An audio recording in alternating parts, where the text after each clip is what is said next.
Good morning, students. Today our chapter third business environment. This is our new chapter and क्योंकि हमने previous कल इसको start कर दिया था तो आज कंटिन्यू वही इसका टॉपिक थर्ड पढ़ रहे हैं. आज पढ़ेंगे importance of business environment. I hope बच्चों आपको बिजनेस एनवायरनमेंट का मीनिंग और फीचर समझ में आए होंगे. आज पढ़ते हैं कि ये इसकी इम्पोर्टेंस क्यों है ना. जैसे हमने इसके फीचर्स देखे थे उसी अकॉर्डिंग इसके इम्पोर्टेंस भी हैं कि the understand and awareness of business environment is must for every businessman. कि जो बिजनेस एनवायरनमेंट है उसको समझना और उसके लिए अवेयर होना हर बिजनेसमैन के लिए बहुत ज़रूरी है. अगर बिजनेसमैन इसको इग्नोर करता है, देखो इसमें लिखा हुआ है कि as ignorance about business environment. अगर आप बिजनेस एनवायरनमेंट को इग्नोर करते हो, उसकी चेंजेस को, सर्कमस्टेंसेस को फील नहीं करते हो और उसके अकॉर्डिंग चेंजेस नहीं करते हो तो ये क्या करेगा आपको कि can throw the businessman out from the market. कि वो बिजनेसमैन जो है उसको मार्केट से बाहर निकाल देगा या बाहर फेंक देगा. यहाँ कहने का मतलब यह है कि जो भी एनवायरनमेंट में जो बिजनेसमैन है उनको जो बिजनेस एनवायरनमेंट है उसकी पहले स्टडी करनी होगी, पूरा समझना होगा उसको कि वो किस तरह से चेंजेस आते हैं एनवायरनमेंट में. अब वो चेंजेस इंटरनल और एक्सटर्नल बोथ हो सकते हैं, दोनों तरीके के हो सकते हैं. तो ये देखते हैं कि lot of benefits of businessman and their benefits. ये कहता है कि जो बिजनेसमैन है अगर उसने एक बार बिजनेस एनवायरनमेंट को समझ लिया तो उसे बहुत ज़्यादा फायदे देते हैं. यह हमने इसमें पढ़ लिया था कि बिजनेस एनवायरनमेंट की फीचर्स में देख लिया था कि ये क्यों हमारे लिए इसमें क्या क्या जो है कैरेक्टरिस्टिक्स इसकी थी. अब देखेंगे कि इसमें क्या बेनिफिट्स है, इसके फायदे क्या हैं. इसको अगर हम अडॉप्ट करते हैं तो फर्स्ट देखते हैं कि enable the firm to identify opportunity and getting first mover advantage. कि जो भी व्यक्ति यानी जो भी बिजनेसमैन है अगर बिजनेस एनवायरनमेंट को समझ जाता है तो सबसे पहले वो अपने फर्म में आने वाली जो अपॉर्चुनिटीज है उसको आइडेंटिफाई करता है और उसे आइडेंटिफाई करने के बाद and getting first mover advantage, और सबसे पहला जो है वो उस अपॉर्चुनिटी को ग्रैब करने वाला बन जाता है और उसके अकॉर्डिंग जो भी परेशानियां आती है या यूं कह दो कि जब हम किसी अपॉर्चुनिटी का फायदा उठा लेते हैं तो उसके जो बेनिफिट्स हैं वो फर्स्ट मूवर को ही मिलते हैं जिसने उसको अडॉप्ट किया होता है. इसका एक एग्जाम्पल अभी इसको जब एक्सप्लेन करेंगे तब देखेंगे, अभी केवल इसको समझते हैं. नाउ सेकंड जो दे रखा है वो कह रहा है कि help the firm to identify the threats. कि जिस तरह से हम बिजनेस एनवायरनमेंट को समझते हैं तो केवल उसकी अपॉर्चुनिटी ही नहीं समझते बल्कि आने वाले थ्रेड्स से भी हम क्या हो जाते हैं, हम उन्हें आइडेंटिफाई कर लेते हैं कि परेशानियां क्या क्या मार्केट जो है बिजनेस एनवायरनमेंट में आने वाली है एक ऑर्गेनाइजेशंस को, उसको आइडेंटिफाई करते हैं अर्लियर वार्निंग सिग्नल. और हमें उसके लिए पहले ही सिग्नल मिल जाता है कि अब हमें किससे बचना चाहिए और किससे अपने ऑर्गेनाइजेशन को बचाना चाहिए. Now third, helpful in trapping and useful resources. ये क्या करता है, जो बिजनेस एनवायरनमेंट होता है वो ट्रैप करता है जो भी अपॉर्चुनिटीज और थ्रेड्स जो भी आते हैं उन्हें ट्रैप करता है और ये बताता है कि जो भी रिसोर्सेज है उनको यूजफुल कैसे बनाना है. And help to adjust and adapt with the rapid changes. जो बिजनेस एनवायरनमेंट है उसका जो फीचर्स यही है कि वो रैपिड चेंज होता रहता है. तो जो रैपिड चेंजेस मार्केट के अंदर आते रहते हैं, एक ऑर्गेनाइजेशन में आते रहते हैं, उनको समझना, उनके साथ एडजस्ट करना और उन्हें अडॉप्ट कर लेना जो भी चेंजेस मार्केट में आ रहे हैं. देन है कि assigning the planning and policy making. कि उसी तरह से फिर अपनी प्लानिंग करनी, क्योंकि जो रैपिड चेंज आए उसके अकॉर्डिंग ही प्लानिंग करनी और उस प्लानिंग के अकॉर्डिंग अपनी पॉलिसीज को मेक करना. यही एक अच्छे गुड बिजनेसमैन के फीचर्स हैं. Then improvement in performance. जब हम रैपिड चेंजेस कर लेते हैं और न्यू पॉलिसीज बना लेते हैं, प्लानिंग भी उसी अकॉर्डिंग कर लेते हैं, तो हमारा जो परफॉर्मेंस है उसमें ऑटोमेटिकली क्या होने लग जाता है, इम्प्रूवमेंट होने लग जाता है. अब इसके एक्सप्लेनेशन देखते हैं. सबका वन बाय वन. फर्स्ट हमने लिखा था able the firm to identify opportunities. कि जो बिजनेस एनवायरनमेंट है उसकी इंपॉर्टेंट इसलिए भी है कि वो जो आने वाली बिजनेस में जो भी आने वाली अपॉर्चुनिटीज है उसको आइडेंटिफाई कर ले और फिर उसके अकॉर्डिंग ही अपना वर्क करे, है ना. तो देखते हैं इसका कि the businessman who are able to understand and scale. कि जो भी the businessman who are able to understand, कि जो भी बिजनेसमैन जो है, जो इस चीज़ को मतलब समझने में काबिल हो जाता है और स्कैन कर लेता है अपॉर्चुनिटीज़ को, बिजनेस एनवायरनमेंट की अपॉर्चुनिटीज़ को स्कैन कर लेता है। यहाँ स्कैनिंग से मतलब है कि भांप लेना।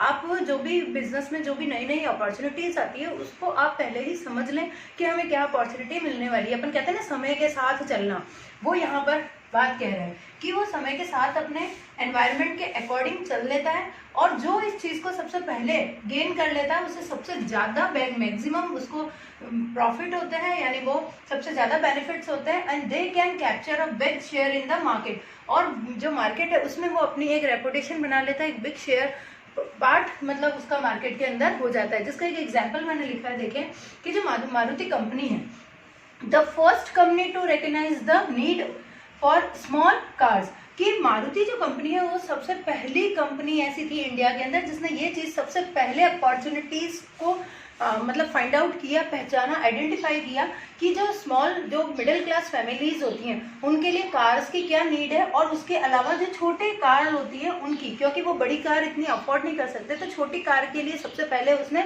बढ़ते जो पेट्रोल के प्राइस जो बढ़ते जा रहे थे दिनों दिन, उसके अंदर उसने ऐसी कार को इजाद किया या लॉन्च किया जो एक स्मॉल फैमिलीज के लिए बनी थी। और आप देख रहे हैं जो मार्केट है उसके अंदर मारुति की अपनी पहचान है। वो मारुति कंपनी जो थी वो पहली ऐसी कंपनी थी जिन्होंने इस चीज़ को आइडेंटिफाई किया और उसके साथ ही अपना प्रोडक्ट जो है मार्केट में लॉन्च किया। और उसके साथ आप देख रहे हो जो मारुति है उसकी पॉपुलैरिटी बढ़ती जा रही थी और जो सब लोग जो छोटी मिडिल क्लास फैमिलीज हैं उसमें घर घर में आपने मारुति देखी होगी। अब बहुत तरह की कार्स आ गई, लेकिन पहले जो था वो यही था कि जब मारुति अपने लेकर आया था मिडिल क्लास के लिए जो एक स्मॉल कार का जो फंडा लेकर आया था, वो सबसे पहले मारुति ही लाया था। और उसके बाद आपने देखा कि उसकी एक मार्केट में अपनी प्लेस बन गई है। अब महिंद्रा ने भी अपनी कार्स को ना मार्केट में उतारा, लेकिन वो इतनी पॉपुलर नहीं है क्योंकि मारुति ही पॉपुलर है, क्योंकि जो सबसे पहले आया है उसने अपनी मार्केट में क्या कर ली है, एक जगह बना ली है। Now next, help the firm to identify the threats, कि जैसे अपॉर्चुनिटीज़ को आइडेंटिफाई किया था वैसे ही अब किसको आइडेंटिफाई करेंगे, थ्रेड्स को करेंगे। थ्रेड्स का मतलब क्या होता है यहाँ पर कि जैसे कोई मुसीबत आने वाली है तो उसका पहले से ही क्या कर लेना, आभास कर लेना कि उससे डरना। एक तरह से थ्रेड मतलब डरना ही होता है कि हम किसी चीज़ से डर कर रहे हैं। पर जैसे ऑर्गेनाइजेशन में आप देखते हो कि ऐसा नहीं होता है कि हर बिजनेसमैन बिल्कुल फ्री माइंड होकर के बस चलता ही रहेगा, अपॉर्चुनिटीज़ को ध्यान में रखेगा, थ्रेड्स को ध्यान में नहीं रखेगा। बिजनेस है तो कॉम्पिटिटर्स भी होंगे, और कॉम्पिटिटर्स हैं तो हमें थोड़ा सा थ्रेड तो होगा ही होगा, क्योंकि हमें उस वहाँ पर जो है बी अवेयरनेस की ज़रूरत पड़ेगी और हम बी अवेयर्स के साथ ही आगे बढ़ेंगे। तो ये क्या कहता है कि एंड अर्लियर वार्निंग सिग्नल, कि जब हम थ्रेड्स को पहचान लेते हैं तो हमें पहले ही सिग्नल मिल जाते हैं, हम पहले ही वार्न हो जाते हैं उससे कि अब हमें आगे इन खतरों का सामना करना पड़ेगा, तो हम पहले ही अपनी तैयारी में जुट जाते हैं कि अब हमें आगे किस तरह से प्लानिंग करनी होगी ताकि हम जो है इस बिजनेस में टिके रहें, यानी इस मार्केट फील्ड में हम टिके रहें। इसमें लिखा है the businessman who can able to scale, कि जो बिजनेसमैन एबल हो जाता है स्केल करने के लिए and understand the business environment, जो इस एनवायरनमेंट को टाइमली आइडेंटिफाई कर लेता है, एबल कर लेता है, अंडरस्टैंड कर लेता है, the get a warning signal to deal with the constant and the negative policy of business environment. वो क्या करता है कि जो भी नेगेटिव पॉलिसीज आने वाली होती है मार्केट में उससे पहले ही डील करना सीख जाता है, उसे समय से पहले ही पता चल जाता है कि ये परेशानियां हमारे सामने आएगी। सपोज आप भी कोई फंक्शन ऑर्गेनाइज करने जा रहे हो तो उसमें आप केवल ये नहीं ध्यान रखोगे कि जो आपका फंक्शन है वो बहुत अच्छा होगा, आप ये तो करोगे कि हाँ मेरा जो फंक्शन है वो बहुत अच्छा होगा, लेकिन उसके साथ आप ये भी ध्यान रखोगे कि इसमें प्रॉब्लम्स क्या क्या आने वाली हैं। तो उन प्रॉब्लम्स को ध्यान में रखते हुए आप अगर अपनी तैयारी करोगे तो आप कभी भी पीछे नहीं रहोगे, आपका जो प्रोग्राम है वो बहुत ही अच्छा होगा। जिसका एक एग्जाम्पल, उसी एग्जाम्पल को कंटिन्यू करते हैं कि अगर मारुति उद्योग ने जैसे अब स्मॉल कार मार्केट में लॉन्च तो कर दी, अब उतार दी, तो अब उसको अपनी डिग्निटी बनाए रखने के लिए गुड प्रोडक्ट भी तो मार्केट में बनाए रखने पड़ेंगे। तो अगर मान लो उसके कॉम्पिटिटर्स बहुत सारे होंगे, तो जैसे फॉरेन कंपनी से किसी ने अगर एक वही सेम मॉडल सेम प्रोडक्ट अगर मार्केट में उतारा है, तो मारुति उद्योग को अब आने वाली सभी जो है थ्रेड्स उनका सामना करने के लिए पहले से अलर्ट रहना पड़ेगा। उसे ये हर वक्त सोचना पड़ेगा कि अगर मेरी कॉम्पिटिटर कंपनी कोई आ गई तो मैं क्या करूँगा, मेरी आगे की पॉलिसी कैसी होगी। उसे अपने प्रोडक्ट को मार्केट में बनाए रखने के लिए सारी स्ट्रेटेजी इसी तरह से बनानी पड़ेगी ताकि उसकी कंपनी को कोई और कंपनी जो है वो डिफीट ना कर सके, और उससे पहले ही इस बात का सिग्नल मिलता रहेगा कि मुझे मेरी फॉरेन कंपनी से किस तरह से क्या करना है, डील करना है, या मुझे किस तरह से इससे अपनी कंपनी को आगे रखना है, सुपीरियर बनाए रखना है, ताकि कस्टमर्स जो हैं वो मारुति उद्योग को छोड़े नहीं और किसी और कंपनी की तरफ स्विच ना करें। अगर इसने मान लो अपना प्रोडक्शन जरा भी कम कर दिया या लो क्वालिटी का प्रोडक्शन बना दिया तो क्या होगा, जो दूसरी फॉरेन कंपनी है या और कोई अदर कंपनी है वो इस मारुति की जगह ले लेगी और ये जो है मार्केट में डिफीट हो जाएगी, पीछे रह जाएगी। तो आई होप बच्चों ये दोनों पॉइंट्स आपको बहुत ही क्लियर हुए होंगे। नाउ नेक्स्ट, थर्ड, कि useful in trapping and assembling या यूजफुल रिसोर्सेज, कि जो बिजनेसमैन है वो क्या करता है कि businessman have to supply to goods to the market according to the demand in market. वो कहता है कि जो बिजनेसमैन होते हैं वो जो भी चीज़ प्रोड्यूस करते हैं वो अकॉर्डिंग टू कस्टमर्स डिमांड होती है, तो वो कहता है कि वो हमेशा वही चीज़ सप्लाई करता है जो कस्टमर जो है वो मार्केट में जिनकी डिमांड्स होती हैं। तो to supply output they need input, raw material etcetera, कि हमेशा वही चीज़ आउटपुट में आती है जो इनपुट्स की डिमांड होती है। जैसे सपोज कि अभी हम इसका एग्जाम्पल देख सकते हैं कि जैसे ये एलईडी टीवी है, ठीक है, एलईडी टीवी है, 3D टीवी है, आज जो एचडी जो ट्रेंड चल रहा है। अब ये कह रहे हैं कि जो अगर मान लो एक कंपनी बना एलईडी टीवीज बनाती है तो ये कहते हैं कि वो एलईडी टीवी किसके अकॉर्डिंग बना रही है, क्योंकि कस्टमर की डिमांड ऐसी है इसीलिए वो एलईडी टीवी बना रही है। और एलईडी टीवी ने रिप्लेस किसको किया है, हमारे ब्लैक एंड व्हाइट टीवी को, या पहले जो हमारे बॉक्सेस वाले टीवी चलते थे उनको रिप्लेस कर दिया। तो ये कहते हैं अब इसको अपने आप को मार्केट में बनाए रखने के लिए हमेशा अपनी क्वालिटी और क्वांटिटी को क्या करना पड़ेगा, बनाए रखना होगा। यहाँ लिखा है कि to supply output they need inputs, कि वो हमेशा वही आउटपुट करते हैं जिनकी नीड्स होती है, raw material etcetera. They use the scanning report as input to make change in the output which suit the taste of present day customer, कि हमेशा जो कंपनीज होती है वो इस चीज़ को स्कैनिंग करती रहती है, इस चीज़ की रिपोर्ट तैयार करती रहती है कि जो वो रॉ मटेरियल वगैरह यूज़ कर रही है, रॉ मटेरियल यूज़ कर रही है, जो लेबर्स वो यूज़ कर रही है, जो मशीनरी जो वो यूज़ कर रही है, वो हमेशा जो आउटपुट उससे जो मटेरियल जो आउटपुट निकल कर बाहर आएगा वो हमेशा आज के प्रेजेंट डे के कस्टमर्स की नीड के अकॉर्डिंग ही होगा। जैसे ये एलईडी एग्जांपल दिया, अब एलईडी को हमेशा जब भी अपना नया फीचर, जैसे कोई कंपनी है, अगर हम यहाँ सैमसंग की बात करें या जो भी एलईडी टीवी नई बनाती है, तो सैमसंग की अगर हम बात करें तो हमेशा अब एलईडी बना दी उसने तो हमेशा वो एलईडी पे ही टिकी नहीं रहेगी। अब उसमें एलईडी में भी बहुत नए नए जो फीचर्स लॉन्च होते रहते हैं वो उसको मार्केट में उतारते रहना पड़ेगा, तभी तो उसके प्रोडक्ट जो है उसमें कुछ नयापन आएगा और लोग जो है उसको खरीदने के लिए क्या रहेंगे, उतारू रहेंगे। वरना क्या होगा, कोई नई कॉम्पिटिटर कंपनी आएगी और वो नया फीचर लाएगी तो लोग जो है सैमसंग से स्विच हो जाएंगे। Now next, fourth, help to adjust and adapt with the rapid change। ये कहता है कि बिजनेस एनवायरनमेंट की इम्पोर्टेंस इसलिए भी है क्योंकि जो रैपिड चेंज होते रहते हैं उससे जो एक बिजनेसमैन है वो इन चीज़ों को समझे, क्योंकि उसने अपॉर्चुनिटी एंड थ्रेड्स दोनों को अब समझ लिया है, अंडरस्टूड कर लिया है, तो उसे ये भी होना चाहिए कि वो समय के साथ अपने आप को बनाए रखे। जो आप देखते हैं एनवायरनमेंट ऐसा वर्ड है, it's a drastic word, they never static, वो मतलब ऐसे नहीं रह सकता कि आज आपने एनवायरनमेंट पढ़ा वैसा का वैसा ही एनवायरनमेंट कल भी रहेगा। जो रैपिड चेंज है उसके अकॉर्डिंग क्या करना होगा, उसको भी अपने आप को चेंज करना होगा। जैसे लिखा है today change are the taking place very fast. जो आज का जो ज़माना है, आप देखते हैं कि जो एनवायरनमेंट है वो कभी भी स्थायी नहीं रहता है, दे आर डायनेमिक, वो चेंज होता रहता है हमेशा। जैसा आज दिन है वैसा कल नहीं होगा। That's why today change are taking place very fast and these changes have great impact on business. ये कहता है कि ये जो चेंजेस है वो हमारे बिजनेस पर बहुत ज़्यादा इम्पैक्ट डालता है। जैसे आप देख रहे थे कि अभी थोड़े टाइम पहले हमारे जो इंडिया है, हमारी कंट्री है, या पूरे वर्ल्ड की क्या हालत थी, और जो ऐसे ही कोरोना का इम्पैक्ट आया एनवायरनमेंट में तो हमारा जो बिज़नेस पर कितना बड़ा इम्पैक्ट पड़ा है, पूरे बिजनेस जो है वो क्या हो गए हैं, लॉकडाउन हो गए हैं। तो ये बताया है कि जो रैपिड चेंज, अब इस चेंज में जिन बिजनेसमैन ने अपने आप को संभाल लिया है ना। तो वो तो अपने आप को क्या रखेंगे, बनाए रखेंगे, और जिन्होंने अपने आप को इस लॉकडाउन में नहीं संभाला वो क्या होंगे, मार्केट से बिल्कुल क्या हो जाएंगे, आउट हो जाएंगे।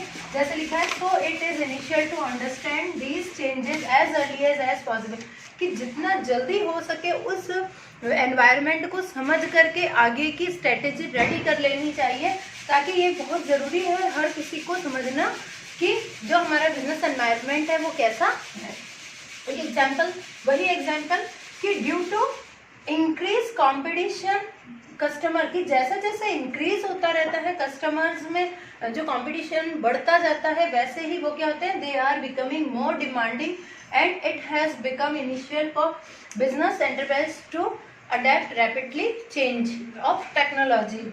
अब वो कहता है कि जैसे आप देखते हैं कि जितना कंपटीशन जो है वो कस्टमर में आता जाएगा, कस्टमर में कंपटीशन कैसा आता है, जब वो देखते हैं अपने आसपास के एनवायरनमेंट को कि आज ये फैशन आ रहा है, वो फैशन आ रहा है, तो दे आर डिमांडिंग, उनकी डिमांड जो है वो हमेशा चेंज होती रहती है। They are rapidly change our demand, our fashion, our मतलब किसी चीज़ को आप कह सकते हैं कि हमारी जो पसंद नापसंद, like dislike, they are all change, हम अपने चेंज करते रहते हैं। तो ये चेंजेस क्यों आते रहते हैं, और जब हम चेंजेस करते रहते हैं तो हम क्या करते हैं, नई नई चीज़ों की डिमांड करते हैं, और जब नई चीज़ों की डिमांड करते हैं तो जो फैक्ट्रीज वगैरह है वो उन चीज़ों को क्या करती है, फिर प्रोड्यूस करती है। तो ये बताया है कि जो एनवायरनमेंट होता है उसके अकॉर्डिंग किस तरह से चेंजेस आते हैं, तो उस समय के साथ हमें भी चेंज कर लेना चाहिए, मतलब एक ऑर्गेनाइजेशन को समय के साथ चेंज करते रहना चाहिए। Existing planning and policy making. अब नेक्स्ट पॉइंट क्या कहता है कि the policies and strategy help to implement, किसमें वो होता है, implement in the presence of environmental factors, कि जो हमारी हर ऑर्गेनाइजेशंस की जब वो अपने थ्रेट्स को, अपॉर्चुनिटीज़ को आइडेंटिफाई कर लेता है, उसके अकॉर्डिंग वो क्या करने लग जाता है, अपनी पॉलिसीज बनाने लग जाता है और स्ट्रेटेजी बनाता है। एंड किसके अकॉर्डिंग पॉलिसीज और वो बनेगी, now presence of environmental factor, जो भी एनवायरमेंट में प्रेजेंट फैक्टर है उसके अकॉर्डिंग ही क्या बनेगी, न्यू पॉलिसीज बनेगी और न्यू स्ट्रेटेजी बनेगी कि अब हमें आगे अपने बिजनेस को किस तरह से रन करना है। जैसे लॉकडाउन वाला जो एग्जाम्पल दिया था उसी में कि अभी जो लॉकडाउन चल रहा है, जैसे ही लॉकडाउन ओपन होगा तो उसकी प्लानिंग और स्ट्रैटेजी जो है बिजनेसमैन अभी से बना रहे होंगे कि लॉकडाउन जब खुलेगा तो अपने प्रोडक्ट को किस तरह से मार्केट में उतारना है, क्योंकि सब चीज़ें जो हो गई है, क्या हो गई है, लॉक्ड हो गई हैं, बंद हो गई हैं। जो कस्टमर्स हैं उनकी क्या नीड रहेगी, कैसे उनका मतलब वापस बैकअप होगा, तो ये सारी चीज़ों को वो ध्यान में रखेगा। So these must be make keeping in mind the environmental factor, कि उनके दिमाग में हमेशा जो एनवायरमेंटल फैक्टर्स हैं वो रहेंगे, क्योंकि यहाँ जो एनवायरमेंटल फैक्टर बनेंगे वो हमारे पॉलिटिकल भी होंगे, यानी हमारे इंटरनल भी फैक्टर्स होंगे और एक्सटर्नल भी होंगे। जैसे हमारी इकोनॉमी हो गई, सोशल हो गए, हमारे जो हमारे पॉलिटिकल्स हो गए और टेक्नोलॉजिकल फैक्टर्स हैं, ये सारे फैक्टर्स जो हैं वो वहाँ पर मायने रखेंगे। Scanning of environmental factors help in finding out the opportunities and strategy can make to grab these opportunities. क्या कहेंगे कि जो एनवायरनमेंट का हम पहले क्या करेंगे, स्कैनिंग करेंगे, देखेंगे कि एनवायरनमेंट कैसा है, क्या है। ये हर सर्वाइवर्स जो भी सर्वाइव करते हैं बिजनेस में वो सब स्कैनिंग करते हैं अपने एनवायरनमेंट की, एंड देन जो अपॉर्चुनिटीज़ होती हैं उसको फाइंड आउट करके उनके अकॉर्डिंग अपनी स्ट्रैटेजी बनाते हैं, ताकि वो उन्हें ग्रैब कर सके, यानी उन्हें पकड़ सके और उसका जो है ज़्यादा से ज़्यादा मैक्सिमम उनका प्रॉफिट ले सके और उनका फ़ायदा उठा सके। एक एग्जांपल देखते हैं इसका कि टूरिज्म इंडस्ट्री जो है हमारी, है ना, वो डे बाय डे क्या होती जा रही है, बढ़ती जा रही है। आपने देखा होगा अब जो टूरिज्म जो बिजनेस है वो बहुत ज़्यादा पॉपुलर होता जा रहा है। ऐसा क्यों हो रहा है, इसका कारण क्या है? इसका सबसे बड़ा कारण यही है कि अब लोगों के पास क्या हो गया है, इनकम के सोर्स हो गए हैं, इनकम आने लगी है, अपना लोग जो है अपने आप को फील फ्री महसूस करना चाहते हैं, स्ट्रेस भरी लाइफ से क्या करना चाहते हैं, कुछ एंजॉयमेंट चाहते हैं। तो वो क्या करते हैं, एनवायरनमेंट के साथ अपने आप को कनेक्ट करना चाहते हैं, घूमना चाहते हैं, एक प्लेस की जगह दूसरी जगह जाना चाहते हैं। तो अब इसके लिए हम क्या करेंगे, अब ये जो इंडस्ट्रीज है, टूरिज्म इंडस्ट्रीज है, वो क्या करेगी, वो अपने आप को इस तरह से प्रेजेंट करेगी मार्केट में कि लोग जो हैं वो ज़्यादा से ज़्यादा टूरिज्म जो इंडस्ट्रीज़ हैं उससे सेटिस्फाई हो सके, यानी वो अब अपने क्या बनाएगी, रिसोर्सेज इस तरह से यूज़ करेंगी कि उन्हें ज़्यादा से ज़्यादा क्या हो, फ़ायदा हो, यानी उनकी इनकम जो है वो सबसे ज़्यादा हो। अब यहाँ पॉलिसीज़ वो इस तरह से बनाएगी, जैसे वो फैसिलिटीज़, होटल फैसिलिटीज़ पे ध्यान देगी, वो अपनी जो विजिटर्स जो आते हैं तो उनको जो कार फैसिलिटीज़, कन्वेंस फैसिलिटी होती है वो देगी, कम्युनिकेशन फैसिलिटीज़ देगी। तो इस तरह से वो अपना जो स्ट्रैटेजी और पॉलिसीज़ है वो उन चीज़ों पर ध्यान देगी जो उनके टूरिज़्म को क्या करती है, बढ़ावा देती है या बढ़ाएगी, जिनसे उनकी इनकम जो है वो और ज़्यादा बढ़ेगी। Now next, this is our last topic, improvement in performance. ये कहता है कि जब जो हमारा बिजनेस एनवायरनमेंट है उसकी इम्पोर्टेंस क्यों है, कि उसकी इम्पोर्टेंट इसीलिए है कि ये जो हमारे परफॉर्मेंस में क्या करता है, इम्प्रूव करता है, इम्प्रूवमेंट लाता है।